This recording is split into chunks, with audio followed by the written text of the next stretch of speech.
Hello friends, welcome back to my channel visual art history Mahi S. Friends, आज मैं जिस कलाकार के बारे में बात करूंगी वो चरम पुनरुत्थान काल इटली के फेमस कलाकारों में से जाने जाते हैं। जैसा कि आप जानते हैं कि चरम पुनरुत्थान काल, जिसको हाई रिनेंसा कहते हैं, उसका जो टाइम पीरियड था, क्या टाइम पीरियड था, 1500 टू 1527 और 30 तक माना जाता है। मतलब 1500 से 1527 से 30 तक का माना जाता है। और इसके मेन जो आरंभकर्ता थे वो ब्रह्मांते थे। ठीक है, तो इसमें जो कलाकार हुए हैं, सबसे पहले अगर फेमस कलाकारों की बात, वैसे तो कई कलाकारों ने इसको पुनर्जागरण काल को प्रभावशाली बनाया, पर कुछ ऐसे कलाकार थे जो कि फेमस हुए। 3 कलाकारों का नाम सबसे पहले लिया जाता है। सबसे पहले लिया जाता है माइकल एंजेलो, फिर लियोनार्डो दा विंची, उसके बाद सबसे छोटा जो था वो रफेल था। तो रफेल के बारे में आज हम बात करेंगे। रफेल एक कौन सा कलाकार था? इटालियन कलाकार था। रफेल जो थे वो इटालियन कलाकार थे और वो मोस्टली ऑयल ऑन कैनवस काम करते थे। उनका जन्म 28 अप्रैल सन 1483 डच उर्बिनो में हुआ था। मृत्यु कब हुई थी? 6 अप्रैल 1520। 37 साल की एज में उनकी मृत्यु हो गई थी 1520 में, और 1483 में उनका जन्म हुआ था। देखा जाए तो ये जो कलाकार है वो ज़्यादा उनकी लाइफ नहीं चली, 37 ईयर्स के ही रहे। बहुत ही कम उम्र जीने के बाद इन्होंने इतनी ख्याति पाई। ऐसा कोई ही कलाकार होता है जो कि बहुत ही कम टाइम में बहुत ज़्यादा ख्याति प्राप्त कर सकता हो, तो रफेल उसमें से एक थे। ये एक पेंटिंग भी करते थे, पेंटर भी थे और वास्तुकार के रूप में भी जाने जाते थे। और यहाँ पर मूवमेंट लिखा हुआ हाई रेनेंसा मूवमेंट से जुड़े हुए थे। इनकी लाइफ के बारे में थोड़ा सा जान लेते हैं। रफेल की माँ मंगिया की मृत्यु 1491 में हो गई थी, जब वो 8 साल के थे। उसके बाद 1 अगस्त सन 1994 में उनके पिता ने दूसरी शादी कर ली और उसके बाद राफेल 11 साल पर अनाथ हो गए थे पूरी तरह से। उनके पिता उर्बिनो एक छोटे लेकिन बेहद सुसंकृत शहर के शासक के चित्रकार थे। तो उनके जो पिता थे जियोवन्नी सांति, ये भी एक कलाकार के रूप में जाने जाते थे। तो क्वेश्चन ऐसे बन सकता है कि रफेल के पिता क्या थे? कलाकार, मूर्तिकार, इतिहासकार या वकील थे? तो आप इसका आंसर दे सकते हैं कि रफेल के जो पिता थे वो एक कलाकार थे। पिता की मृत्यु के बाद वो भटकते रहे। फिर उसके बाद 1500 में 1500 ईस्वी में पेरिजियनो के पास वो शिक्षा लेना प्रारंभ कर दिया था। और रफेल को उनके कामों के वजह से उनको डिवाइन पेंटर के रूप में जाना जाता है। एक दिव्य कलाकार डिवाइन पेंटर के रूप में जाना जाता है। जब रफेल 17 वर्ष का था तब लियोनार्डो 48 वर्ष का था और माइकल एंजेलो 25 वर्ष का था। मीन्स आप देख सकते हैं कि लियोनार्डो और माइकल एंजेलो से रफेल छोटा था। तो इस वजह से रफेल पर लियोनार्डो और माइकल एंजेलो के चित्रों का प्रभाव भी देखा जाता है। उसने इन लोगों के चित्रों का अनुकरण भी किया है। जैसे कि कुछ चित्र थे, एनाटॉमी भी थी, और जो लीडा और हंस है माइकल एंजेलो का, उस पे लियोनार्डो दा विंची का लीडा और हंस और माइकल एंजेलो का स्थानार्थी नामक 2 कलाकृतियों का इन्होंने अनुकरण किया था। तो इससे पता चलता है कि जो रफेल थे ये माइकल एंजेलो और लियोनार्डो दा विंची जो चरम पुनरुत्थान काल हाई रेनेंसा के कलाकार थे, उनके काम का भी इन्होंने अनुकरण किया। तो इस वजह से इनके ऊपर इन लोगों का प्रभाव भी देखा जाता है। हम आगे बात करेंगे कुछ पेंटिंग्स की, तो देखेंगे कि उनकी पेंटिंग्स किससे समकक्षता रखती है। रफेल का पूरा नाम था रफेलो सांजियो दा उर्बिनो। रफेलो सांजियो दा उर्बिनो 28 मार्च और 1483 में इनका जन्म हुआ था। 6 अप्रैल 1520 में इनकी मृत्यु हो गई थी। राफेल के रूप में जाना जाता है। ये इटालियन चित्रकार के रूप में जाने जाते हैं। ये एक चित्रकार और वास्तुकार, उच्च पुनर्जागरण के उनके काम में स्पष्टता, संरचना में आसानी और मानवीय भव्यता के न्यो प्लाटोनिक आदर्श के दृश्य उपलब्धि के लिए प्रशंसित की जाती थी। माइकलएंजेलो और लियोनार्दो दा विंची के साथ उन्होंने उस अवधि के महान स्वामी की पारंपरिक त्रिमूर्ति का निर्माण किया था। तो माइकलएंजेलो और लियोनार्दो दा विंची के साथ मिलकर इन्होंने काम भी किया था। राफेल असामान्य रूप से बड़ी कार्यशाला चला रहे थे और 37 साल की उम्र में उनकी मृत्यु होने के बाद भी उन्होंने बहुत सारी प्रसिद्धियों को प्राप्त किया। उनके कई कार्य वेटिकन पैलेस में पाए जाते हैं, जहां फ्रेस्कोट राफेल रूम उनके कैरियर का सबसे बड़ा काम था। द वेटिकन स्टेंजा डेला सेगंतुरा में द स्कूल ऑफ एथेंस सबसे प्रसिद्ध काम है। हम बात करेंगे अभी इन सब पेंटिंग्स के बारे में, पेंटिंग्स भी शो करूँगी और उसको कहाँ पर वो संग्रहित है और इन्होंने किस तरीके से काम किया है वो भी हम डिस्कस करेंगे राफेल के बारे में। राफेल जो थे वो अपने अधिक समय तक इन्होंने सहायकों और शिष्यों के साथ कार्य नहीं कर सकता था। ये क्या था, एक इंट्रोवर्ट अंतर्मुखी प्रवृत्ति का इंसान था। जो राफेल थे वो बहुत ही अंतर्मुखी थे, इंट्रोवर्ट प्रवृत्ति के थे। इस वजह से वो बहुत सारे कलाकारों के साथ मिलकर काम नहीं करते थे। इन प्रवृत्तियों के कारण इन दोनों कलाकारों ने 2 भिन्न शैलियों का सृजन किया। माइकलएंजेलो द्वारा सिस्टाइन चैपल की छत में अंकित आकृतियों में प्रतिमाओं जैसा भार है, वहीं राफेल द्वारा वेटिकन में चित्रित रूप, लावण्य एवं परिष्कारिता युक्त है। तो मतलब जैसे कि हम बात करेंगे कि माइकलएंजेलो के चित्रों में, आकृतियों में, प्रतिमाओं में हम भार देखेंगे, लेकिन राफेल के चित्रों में एक लावण्य है, एक वेग है, एक मीन्स अलंकार हम देख पाएंगे। इस तरीके से हम कह सकते हैं कि राफेल में नवीनताओं की सहज स्वीकृति थी। नवीनताओं को वो अपने आत्मसात करता था और अपने पेंटिंग्स में, अपने चित्रों में धारण करते थे। इसके साथ ही यह भी द्रष्टव्य होता है कि 37 वर्ष की आयु में उनकी मृत्यु हो गई। फिर भी राफेल ने समकालीन कलाकारों से प्रेरणा ली थी और माइकलएंजेलो के, जैसे मैंने बताया कि ये बहुत ही कम समय में इन्होंने बहुत सारा उपलब्धि हासिल कर लिया था। उनकी मृत्यु के बाद उनके महान प्रतिद्वंदी माइकलएंजेलो का प्रभाव 18वीं और 19वीं शताब्दी तक अधिक व्यापक रहा, जब राफेल के अधिक शांत और सामंजस्य गुणों का फिर से उच्चतम मॉडल बनाया जाता था। इनके करियर को, अगर इनके करियर और इनके काम को हम किस 3 भागों में, 3 शैलियों में विभाजित करते हैं। पहला था जो कि टाइम पीरियड था 1883 से 1504। पहली बार जॉर्जियो वसारी द्वारा वर्णित योआम्बिया और उनके प्रारंभिक वर्ष। फिर लगभग 4 साल क्या था, 1504 से 1508 ईस्वी तक फ्लोरेंस के कलात्मक परंपराओं को अवशोषित करते रहे।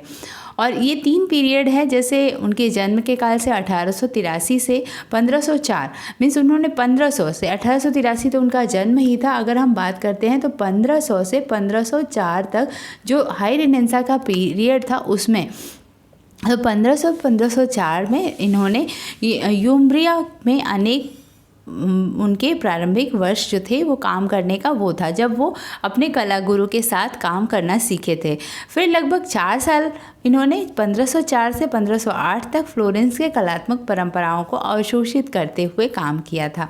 और उसके बाद 8 से 20 तक मीन्स पूरे 12 साल आखिरी व्यस्त, और जैसे उन्होंने काम करना सीख लिया था तो उसके बाद वो बहुत ही बिजी कलाकार के रूप में जाने जाने लगे थे। और 1508 में वो रोम गए और पॉप जूलियस द्वितीय के द्वारा वेटिकन में चित्रांकन के हेतु नियुक्त किए गए थे। एक चित्रकार के रूप में उन्हें जूलियस द्वितीय के द्वारा नियुक्त किया गया था। फिर 1509 से 1509 टू 1512 के मध्य उसे पोप द्वारा द्वितीय तथा दर्शन के हेतु भित्ति चित्र अंकित करने का काम मिला था। तो इस तरीके से 12 तक ये इस तरीके से बिजी थे, पोप लोगों ने इनको अपॉइंट किया था काम करने के लिए। अब हम बात करेंगे इनके कुछ पेंटिंग्स की। Crucifixion with the virgin, saint and angels, ये इनकी पेंटिंग है क्रूसिफिकेशन, जो कि राफेल ने बनाई है। ये 1502 से 1503 के बीच में बनाया है इन्होंने, 1502 से 1503 के बीच में। और इस ऑयल एंड पॉपुलर इन्होंने बनाया है, जिसका डायमेंशन है 111.5 मीन्स 111.5 इंचेस टू 65.9 इंचेस। और ये लोकेटेड कहाँ पर रखी गई है? नेशनल गैलरी ऑफ लंदन में रखी गई है। तो ये है राफेल का crucifixion with the virgin, saint and angels. अब यहाँ पर राफेल के काम की हम बात करेंगे कि राफेल ने कैसा काम किया है। यहाँ पर राफेल ने एक ऑयल ऑन पैनल है इनका काम, जो कि हम देख सकते हैं ऑयल ऑन पॉपुलर। और ये क्रूसिफिकेशन वर्जिन, जब ईसा मसीह का क्रूसिफिकेशन का सीन बनाया है। और सेंट एंड एंजल्स, इसमें एंजल्स को भी उड़ते हुए दिखाया है इन्होंने। एक काल्पनिकता भी है और एक रियलिस्टिक भी है। हाई रेनेसां जो काल था उसमें कलाकारों ने काल्पनिकता को भी बहुत ज़्यादा शामिल किया था। तो यहाँ पर क्रूसिफिकेशन ऑफ ईसा और सेंट एंड एंजल्स को हम देख सकते हैं यहाँ पर। तो यहाँ पर ये मेरी भी हैं, एंजल्स भी बनाया है और कुछ इनके शिष्य भी दर्शाए गए हैं। बहुत ही सुंदर चित्र है ये भी। इनके काम जो है ऑयल कलर बिल्कुल रियलिस्टिक तर्ज में देखे जा सकते हैं। नेक्स्ट है marriage of virgin. Marriage of virgin की बात करें तो राफेल ने इसको बनाया था 1504 में, ऑयल ऑन राउंडेड पैनल। ये है, इसका डायमेंशन है 174 सेंटीमीटर बाई 121 सेंटीमीटर। अभी ये लोकेशन इसका रखा कहाँ गया है? ये पेनाकोटेका डी बेरेरा मिलान में रखा हुआ है। तो ये है एक राफेल का फेमस चित्र कह सकते हैं कि marriage of virgin. Marriage of virgin, इनका विवाह होते हुए मैरिज ऑफ वर्जिन इन्होंने बनाया है। यहाँ पर एक चर्च भी दिखाया है पीछे, बहुत ही सुंदर है, जिसमें कपड़े के फोल्ड्स वगैरह, और उसके साथ उनके कुछ अनुयायी हैं जो कि साथ में हैं। और पोप को भी यहाँ पे बीच में इन्होंने, पोप को भी जो पादरी हैं उनको यहाँ पर विवाह करते हुए दिखाया है। तो एक सेरेमनी का दृश्य इन्होंने दिखाने का प्रयास किया है और बहुत ही सुंदर है। ये भी चित्र है ऑयल ऑन राउंडेड पैनल। ठीक है, नेक्स्ट देखते हैं school of Athens. School of Athens Raphael का सबसे फेमस चित्र है जिसकी हम बात करेंगे। स्कूल ऑफ एथेंस में इन्होंने एक चेहरे का बहुत ही सुंदर चित्रण किया हुआ है। स्कूल ऑफ एथेंस का जो टाइम पीरियड था वो 1509 टू 1511 में बनाया था। और इसका जो डायमेंशन था 500 centimetre to 770 centimetre, means 200 inch by 300 inch, जो कि बहुत ही बड़े पैनल पे ये बना हुआ है। और ये एपोस्टोलिक पैलेस वेटिकन सिटी में रखा हुआ है। एपोस्टोलिक पैलेस वेटिकन सिटी में रखा है। ये जो चित्र है ये फ्रेस्को टेक्निक में बनी हुई है, फ्रेस्को में बनी हुई है। फ्रेस्को जो होता है दीवार पे बनती है, जिसको हम कह सकते हैं ये एक म्यूरल है। और इसमें जो है ये कलाकार ने इसमें एक एक मूवमेंट को यहाँ पर चित्रित किया है। स्कूल ऑफ एथेंस, यहाँ पर एक सर्कल, अगर हम एक एक पार्ट यहाँ पर डिवाइड करते हैं तो एक एक पार्ट का हम चित्र यहाँ पे देख सकते हैं। अलग अलग एक ग्रुप बना के लोगों को बात करते हुए हर एक एरिया एक फुल कंपोजिशन के रूप में देखा जा सकता है। ये एक चर्च है जिसको राउंडेड गेट के रूप में बनाया है। और गेट के बाद भी ये सारे जो नक्काशियाँ हैं बहुत ही सुंदर। ये चित्र जैसा फील ही नहीं होता, ऐसा लगता है जैसे सामने कोई फिगर खींचा हो। इन्होंने कपड़े के फोल्ड्स पे बहुत ज़्यादा ध्यान दिए हैं, जो कि वेस्टर्न आर्टिस्टों का हम काम जैसा कि देखते हैं तो इनके चित्रों में फोल्ड्स दिखते हैं। और ये एक पिलर्स देख सकते हैं आप कि बहुत ही सुंदर इन्होंने बनाया है। तो स्कूल ऑफ एथेंस राफेल का एक फेमस चित्र के रूप में जाना जाता है, जो कि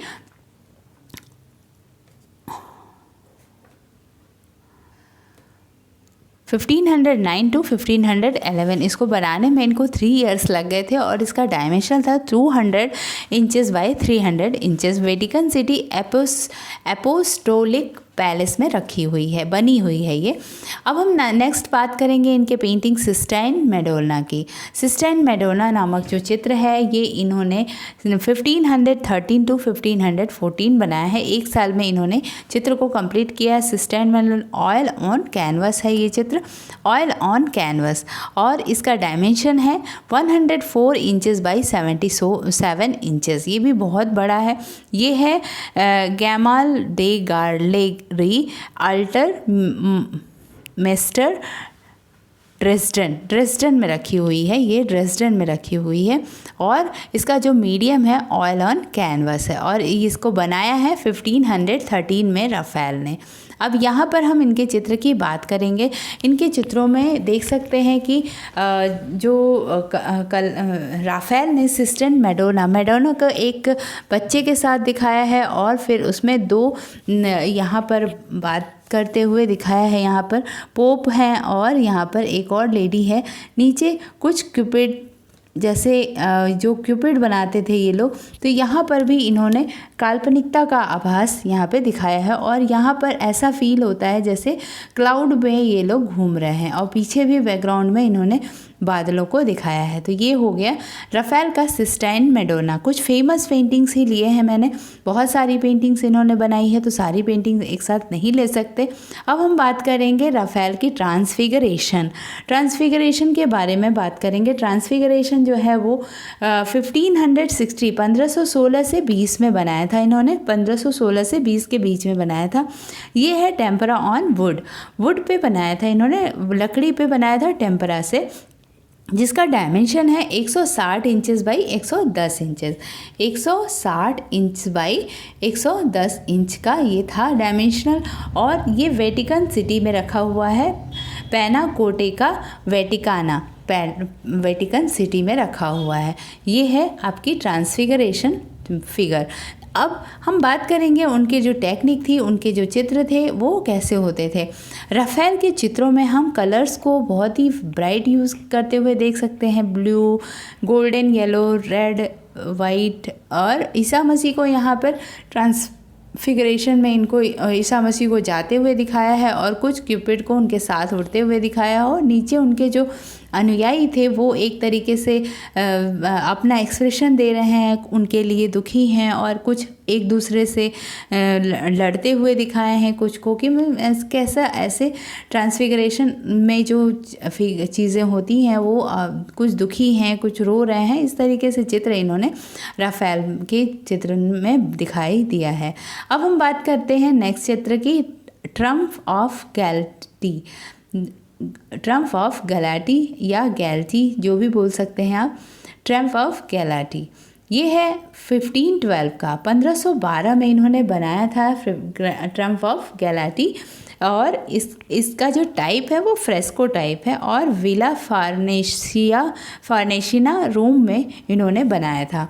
तो जैसा कि हमने बात किया था कि जो राफेल का फेस था वो कई जगहों पर घूमकर उन्होंने काम किया, तो 1512 में ये रोम चले गए थे और वहाँ पर इन्होंने ये वाली चित्र को बनाया है, द ट्रम्प ऑफ गैलाटी। यहाँ पर ट्रम्प ऑफ गैलाटी मीन्स आप समझ सकते हैं कि गैलाटी पर विजय।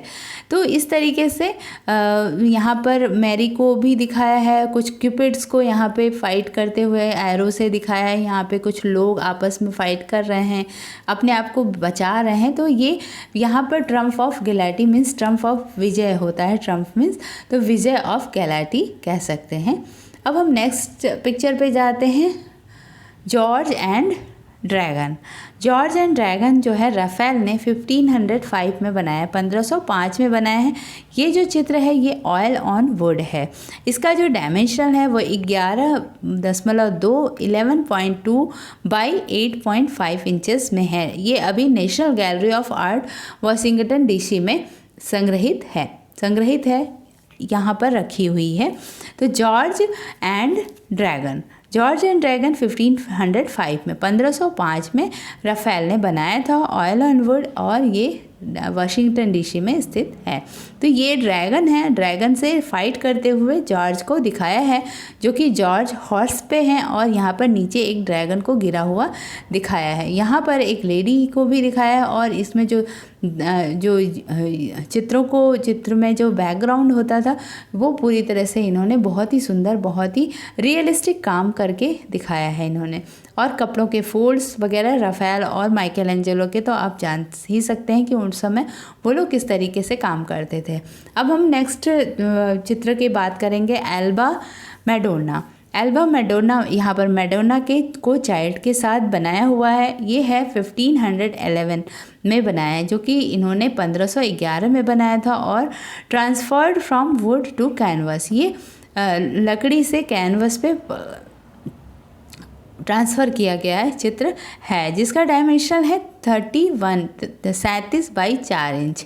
बहुत बड़ी नहीं है ये National Gallery of Art Washington DC में संग्रहित है। 1511 type oil transferred from wood to canvas, dimension 94.5 centimetre डायनामीटर है और ये वाशिंगटन डीसी में संग्रहित है।